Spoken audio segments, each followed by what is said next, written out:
Hello students, Assalamu alaikum. My name is Atikur Rahman and today in this lecture we are going to discuss from grammar and comprehension section. First of all we will discuss the application to principal for remission of fine, and number second we will discuss a letter to uncle thanking him for birthday gift, and at number 3 we will discuss a pair of words from 56 to 60 जो हमारे syllabus में शामिल हैं. So total 3 topics आज हम discuss करेंगे. So let's move on the first one, that is application to principal for your college for remission of fine. इसका जो ओपनिंग और क्लोजिंग है वो हमने लेक्चर 1 के अंदर डिस्कस कर ली थी, उसी को फॉलो करते हुए आपने इसका जो मेन बॉडी है आज हम वो डिस्कस करेंगे.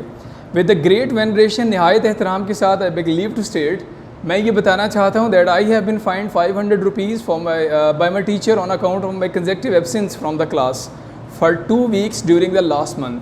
पिछले महीने मुसलसल 2 हफ्ते की गैर हाजिरियों की वजह से मेरे क्लास टीचर ने मुझे फ़ाइन कर दिए 500 रुपीज़, 500 रुपये जुर्माना किए है. इट इज़ ट्रू, ये बात बिल्कुल ठीक है that I have been absent from the class for the said period, कि मैं इतने अरसे के लिए गैर हाजिर रहा था. But it was beyond my control to apprise the college for my sudden illness through an application for leave. लेकिन मेरे लिए छुट्टी की दरख्वास्त कॉलेज इंतज़ामिया तक पहुँचाना इंतहाई मुश्किल था.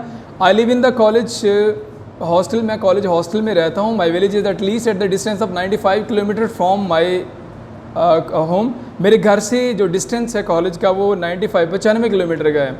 It is a backward area. मेरा गांव एक पसमानदा इलाका है where there is no post office and no other means of communication, जहाँ पर ना तो कोई डाक का निज़ाम मौजूद है और ना ही ज़राए मवासलात के और ज़राए मौजूद हैं. इट हैपेंड सो, हुआ इस तरह से that as soon as I reach my village in the evening on Saturday, के हफ्ते की शाम जो ही मैं अपने गाँव पहुँचा, आई फेल्ट अ हेडिक, मुझे सर दर्द हुआ. And after some time I felt nausea, उसके बाद मेरा जी ख़राब हुआ. एंड वॉमिटिंग स्टार्टिंग, और इसके बाद मुझे उल्टियाँ आनी शुरू हो गई. आई रैन अ हाई फीवर, बुखार बहुत तेज़ हो गया. Village dispenser prescribe some medicine, गांव के जो डिस्पेंसर थे उसने मुझे कुछ मेडिसिन तजवीज़ की which I started taking regularly according to his advice, जो मैंने उसकी एडवाइस के मुताबिक बाकायदगी से लेना शुरू कर दी. अनफॉर्चुनेटली, बदकिस्मती से, द डिज़ीज़ लिंगर्ड ऑन, बीमारी जो है ना वो फिर भी बाकी रही, कायम रही. And I was admitted to hospital for treatment, और मुझे इलाज के सिलसिले में हस्पताल दाखिल करवाना पड़ा. हाउएवर आफ्टर फ्यू डेज़, चंद दिनों के बाद, आई स्टार्टेड फीलिंग बेटर, मेरी तबीयत बेहतर हो गई. व्हेन आई रीच कॉलेज, जब मैं कॉलेज पहुंचा तो ऑफिस से clerk told me to deposit the fine prior to attending my classes. तो मुझे बताया गया क्लर्क की तरफ से कि अपनी क्लासेस अटेंड करने से पहले अपना जुर्माना जमा करवाओ. Sir, I am a son of a very poor father, मैं एक गरीब बाप का बेटा हूँ. Who earns hardly 15,000 rupees a month, जो वह मुश्किल 15,000 रुपये महाना कमाता है. And he hardly affords my hostel and other educational expenses, और मेरे बाकी तालीमी अखराजात पूरे करना भी बड़ा मुश्किल है उनके लिए. It is my fault that I could not intimate the college about my illness. अब ये मेरी गलती थी कि मैं कॉलेज को इत्तला नहीं दे सका अपनी गैर हाजिरी की. As there was no person who could take my application to the college, और कोई शख्स भी नहीं था जिसके हाथ में एप्लीकेशन कॉलेज भिजवा सकता. I therefore request you to remit my fine, आपसे दरख्वास्त है कि मेरा जुर्माना माफ़ करें. And allow me to attend my classes, और मुझे क्लासेस अटेंड करने की इजाज़त दी जाए. I shall be careful in future, आइंदा एहतियात करूँगा. I enclose the certificate from the doctor regarding my illness in favour of my contention. मेरी इस बात को साबित करने के लिए डॉक्टर का बना हुआ जो सर्टिफिकेट है वो भी मैं इसके साथ अटैच कर रहा हूँ. I will be greatly thankful to you for this kind act, और इस काम पर मैं आपका नहायत शुक्रगुजार हूँगा. So now move on to the second topic of this lecture, that is the letter to uncle thanking him for birthday gift. Move करते हैं, और हमारे सिलेबस का ये लेटर नंबर 5 है. यानी टोटल हमने 4 लेटर ऑलरेडी डिस्कस कर लिए हैं, और ये लेटर नंबर 5 है. So let's discuss the main body area of this letter. I am quite well, मैं बिल्कुल ठीक हूँ. My birthday is on 10th December every year. मेरी बर्थडे हर साल 10 दिसंबर को होती है. My parents say that December is really a month that brought immense bliss and birth to our home, कि दिसंबर एक ऐसा महीना है जो हमारे घर में खुशियाँ लेके आता है in the form of my birth, मेरी पैदाइश की शक्ल में. और I quote supports word, if December gave you birth the mother of snow and ice and mirth, place on your hand a turquoise blue, success will bless whatever you do. यानी एक general एक बात consider की जाती है कि दिसंबर में जो पैदा होने वाले लोग होते हैं, क्या नाम है, जो ठंडी दिसंबर यानी कि ठंडे मौसम में पैदा होने वाले लोग हैं, वो खुशियाँ हमेशा समेटते हैं, और उसके अलावा जो भी वो काम करते हैं उसमें वो कामयाबियाँ समेटते हैं. I am lucky enough to have a marvellous kind caring and sweet uncle like you. मैं खुशकिस्मत हूँ कि मेरे पास आप जैसा ख्याल रखने वाला और नहायत मेहरबान चचा मौजूद हैं. While reading my letter you must be willingly smiling patronisingly. मेरा ख़त पढ़ते हुए यकीनी आप तौर पर मुस्कुरा रहे होंगे। I was the 7th heaven when I received your precious attractive beautiful gift of laptop at my birthday पर जब आपका मैंने ये खूबसूरत तोहफ़ा देखा तो यकीन करें मेरी खुशियाँ जो थी वो आसमानों को छू रही थी।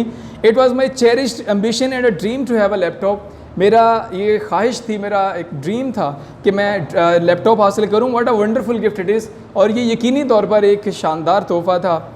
Almost every guest brought present for me. तकरीबन तमाम जो मेहमान आए उन्होंने मेरे लिए तोहफे लेके आए।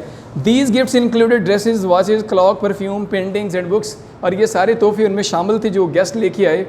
Within a thumping heart, धड़कते हुए दिल के साथ, I begin to open the packets. मैंने पैकेट्स खोलना शुरू किए। Parcels and boxes wrap up in an attractive way and with the card of birthday wishes. यानी जिनके ऊपर कागज़ लपेटा हुआ था उनके ऊपर बर्थडे कार्ड भी लगे हुए थे।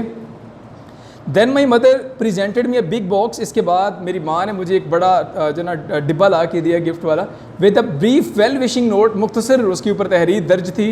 Your name was written on the front of packing. और आपका नाम भी दर्ज था पैकिंग के बिल्कुल सामने। I hardly open the box.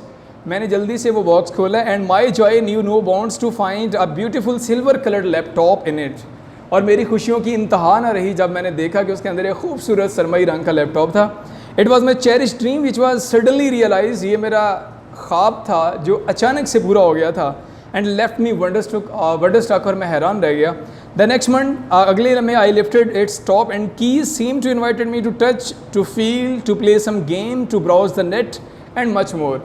अगले लम्हे मेरा दिल कर रहा था कि इसको मैं खोल लूँ, इसके बटनों को हाथ लगाऊँ, नेट ब्राउज करूँ, गेमें खेलूँ और इसको छूँ, इस लैपटॉप को, यानी कि इसके ऊपर काम करूँ।